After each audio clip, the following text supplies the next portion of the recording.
안녕하세요. 나의 책장의 오성범 평가사입니다.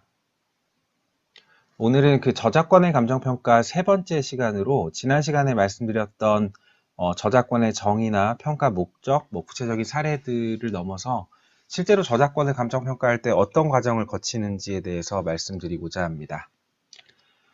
일단 저작권의 감정평가 절차를 보시면 저작권을 의뢰하는 의뢰 주체가 본인이 가지고 있는 저작권에 대해서 개략적인 어떤 감정평가액에 대해서 확인을 하는 절차가 필요하겠죠.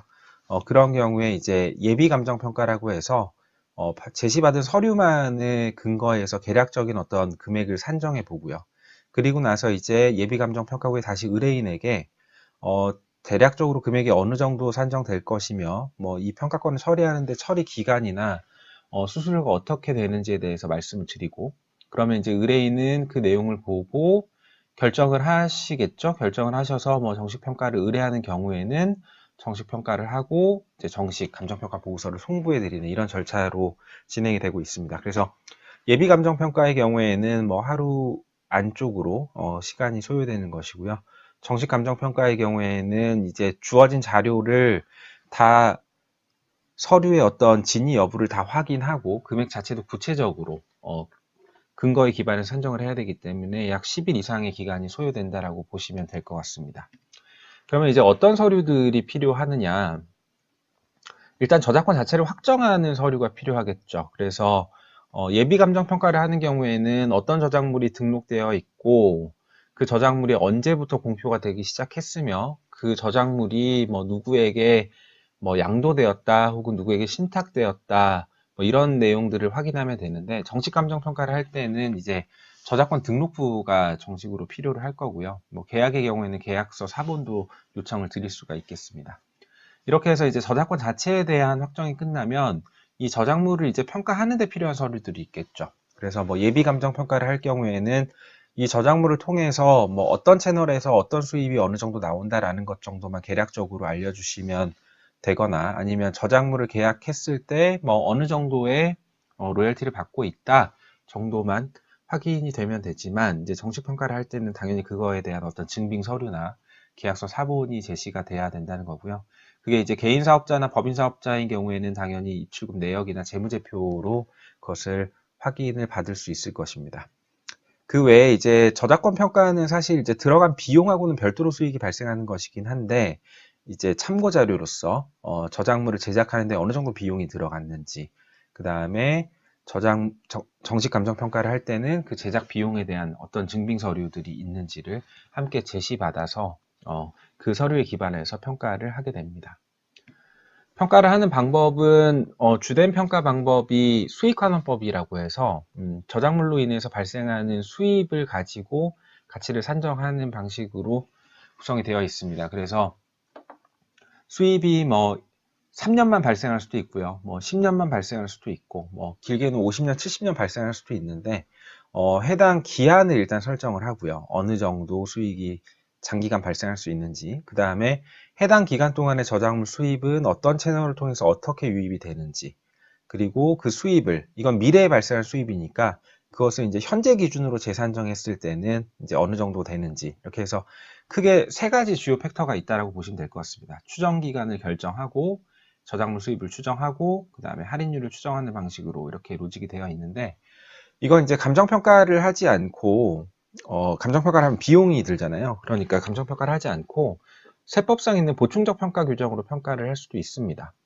근데 이제 두 가지 방법의 차이점을 좀 비교를 해보면, 세법상 규정되어 있는 보충적 평가 규정에서는 이 저작권 수입이 발생하는 기간에 대한 별도의 명문의 규정이 없어요. 그렇기 때문에 이 부분이 이제 논란의 여지가 좀 있을 수 있고요. 감정평가를 할 때는 당연히 유사한 저작권의 어떤 수명 주기, 내가 이런 영상물이라면 비슷한 영상물의 수입이 몇 년 정도 지속이 됐는지 그런 자료들에 기반해서 이 영상물도 몇 년 정도는 수익이 발생할 것이다 라는 것을 이제 추정하게 되고요.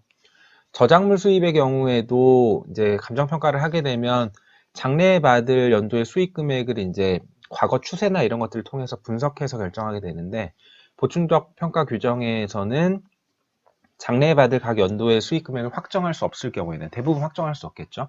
그런 경우에는 이제 최근 3년간의 수익 금액을 평균하게 된다라고 되어 있습니다. 그러면 이 두 가지 규정을 비교를 해보면 감정평가를 하는 경우에는 이제 수익이 계속 늘어나고 있다. 저작권으로 인한 수익이 계속 늘어나고 있는 경우에는 해당 금액을 반영할 수 있는데 이제 보충적 평가 규정에서는 어떤 미래에 대한 그런 추정에 대해서는 약간 보수적으로 접근을 하고 있기 때문에 미래의 추정보다는 과거에 실현된 수익 위주로 이제 수익 금액을 인식하게 되니까 저작물 수입이 약간 과소계상될 여지가 좀 있고요. 마지막으로 이제 미래에 예상된 수익을 현재 가치로 이제 변환하는 과정에서 들어가는 이 할인율의 경우에는 보충적 평가 규정은 10%로 규정이 되어 있고요. 감정평가 방법에서는 이제 별도의 방법을 통해서 이 요율을 결정을 해야 되는데 여러 가지 방법이 있긴 합니다. 그런데 지금 제가 생각했을 때는 가장 합리적인 방법이 조성법이라고 해서 무위험 이자율, 그러니까 뭐 통상적으로는 뭐 정기 예금 이자율 정도를 사용하는데 이 금액을 아무것도 하지 않고 그냥 보유하고 있을 때 어느 정도 이자를 받을 수 있는지 그 정도의 이자율에다가 이 저작물 수입이 발생하지 못할 불확실성에 대한 이유를 약간 가산해서 이제 할인율을 결정하는 방식을 채택하고 있습니다.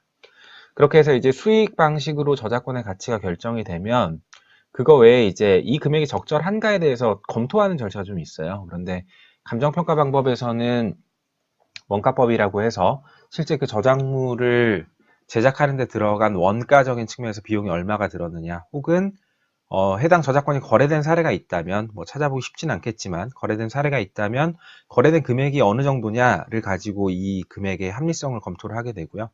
보충적인 평가 규정에서는 취득한 금액, 그 저작권이 장부상에 취득되어 있는 금액에서 감가상각비를 공제한 금액으로 합리성을 검토하고 있습니다. 그런데 통상적으로 이제 저작권의 이 취득가액이 원가로 취득하는 데 들어간 원가로 기재됐을 가능성이 높기 때문에 금액이 굉장히 낮아요. 그렇게 됐을 때는 사실 이 합리성을 검토하는 이 취득가액에서 감가상각비를 공제한 금액 자체가 이 수익에 따른 금액을 뒷받침할 수 없을 정도로 굉장히 낮은 금액이 나올 수가 있기 때문에 그 부분에서 이제 문제점이 좀 발생할 수 있습니다. 자, 오늘은 저작권을 실제로 감정평가하는 경우에 어떤 절차를 통해서 평가를 하고 어떤 서류들이 필요하고 그리고 어떤 평가 방법을 통해서 저작권의 가치가 결정되는지에 대해서 말씀을 드렸습니다. 다음 시간에는 저작권 감정평가의 어떤 특이한 이슈들, 유의사항에 대해서 추가적으로 설명드리도록 하겠습니다. 감사합니다.